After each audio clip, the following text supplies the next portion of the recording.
போச்சே போச்சே உங்க சித்தப்பா இன்னைக்கு என்ன சொல்ல போறாரோ தெரியலையே போச்சே போனது போச்சதுக்கு அப்புறம் அழுது சித்தி என்னடி அழுதுட்டு வர அம்மா காலையில சித்தி ஏஞ்சி கோலம் போட்டுக்கிட்டு இருந்துச்சுமா வாசல்ல கோலமா ஆமாம்மா பைக்ல 2 பயலுங்க வந்தானுங்க கழுத்துல போட்டிருந்த செயின் அத்துக்கிட்டு போயிட்டானுங்கம்மா சங்கிலியவா ஆமாம்மா சரி போனது போச்சு உங்க சித்தப்பேட்ட சொல்லி 4 புரோட்டா வாங்கிட்டு சொல்லு புரோட்டாவா வேற என்னமா பண்றது எங்க சித்திக்கு நான் பரோட்டா தாம்மா பிடிக்கும் சங்கிலி போனது கூட கவலை இல்லையா நல்லா விளங்கிருங்க போங்க சித்தி போலாம் ஐயோ பாக்கியம் பாக்கியம் அழுவாத சித்தி ஐயோ பாக்கியம் ஐயோ அடிச்சதா அடிச்சுட்டானுங்க எதுக்கு ஐயோ ஏன் பேர சொல்லிட்டு வாரா என்ன காயம் மூஞ்செல்லாம் ரத்தம் பாக்கியம் நேத்திக்கு கோலம் போடையில 2 பேரும் சங்கிலி அத்துக்கிட்டு போனானுங்கள பாக்கியம் ஆமா அவனுங்க இன்னும் 2 பேர்த்த கூட்டிட்டு வந்தானுங்க பாக்கியம் ஆள்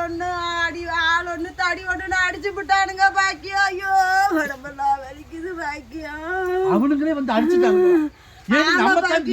நம்ம தானே அவனுங்க அடிக்கணும் அவனுக்கு எதுக்கு ஒன்னே வந்து அடிச்சானுங்க பாக்கியம் அந்த சங்கிலிய கொண்டுகிட்டு நகை கடைக்கு அடகு வைக்க போயிருக்கானுங்க பாக்கியம் அவனுங்க சொல்லி இருக்கானுங்க சங்கிலி வேலைக்கு போவாது நீதான் கம்பி என்ன போறேன்னு கடைக்காரன் சொல்லியிருக்கியா பாக்கியம் யாரு கேட்டதுக்கு 150 ரூபா சங்கிலின்னு சொல்லி இருக்கிறானுங்க வந்து கோலம் போட்டுட்டு இருக்கலாடியோ தண்டான அடிச்சு மூஞ்சியா பாரு பாக்கியம் அடிக்க போதுமா அவனுக்கு என்ன சொல்ல அடிக்க தெரியுங்களா இனிமே இந்த கவரிங் செயினே போட்டு நீ வெளில வரக்கூடாது கோலம் போட அப்படின்னு சொல்லி அடிச்சாங்க கவரிங் சங்கிலியை போட்டுக்கிட்டு ஏண்டி கோலம் போட்டேன்னு அடிச்சானுங்களா ஆமா பாக்கியம் சங்கிலி போடுவியானே அடிச்சானுங்க பாக்கியம் இனிமே நம்ம 10 பவுன் போட்டுக்கிட்டு தான் போடணும் சித்தப்பேட்ட சொல்லி 2 பரோட்டா வாங்கிட்டு வந்து தர சொல்றேன் அதுவாத உன் புருஷன் சொல்லி 4 புரோட்டா 8 புரோட்டா வாங்கி தரேன் சரி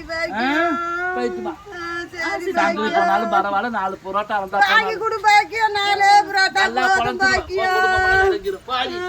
ஆமா